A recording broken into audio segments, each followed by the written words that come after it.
ABS-CBN branding, muling lumitaw sa Free TV matapos ang halos 6 na taon. Magandang balita para sa mga kapamilya. Muling nasilaya ng mga manonood ang branding ng ABS-CBN sa Free Television.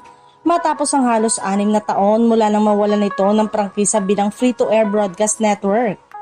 Nitong hating gabi ng Lunes, napansin ng maraming viewers na lumitaw na muli ang logo ng Kapamilya Network sa screen habang umeere ang mga programa sa All TV. Makikita ang logo ng ABS-CBN sa upper left portion ng screen, katabi ng branding ng nasabing channel na ngayon ay nagsisilbing pangunahing free TV platform kung saan napapanood ang ilang kapamilya shows.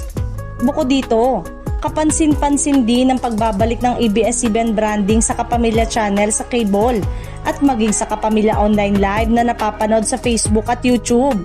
Sa mga platform na ito, makikita ang logo ng ABS-CBN sa itaas at ang logo ng Kapamilya Channel o KOL sa ibaba.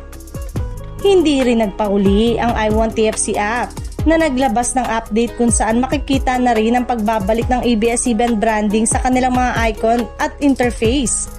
Para sa maraming taga-suporta ng network, isa itong simpleng pagbabago ngunit may malaking simbolo ng pagbangon at patuloy na pag-usad ng Kapamilya Network. Marami ang natuwa at nagsabing sarap sa paningin ang muling makita ang kilalang logo ng telebisyon.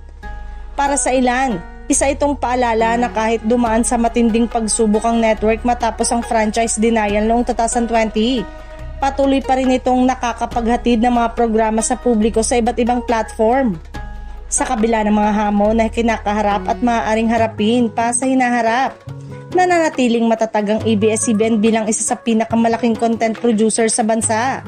Patuloy ding hinihikayat ng mga kapamilya ang publiko na suportahan ang network na matagal nang nagsusulong ng advokasyang in the service of the Filipino.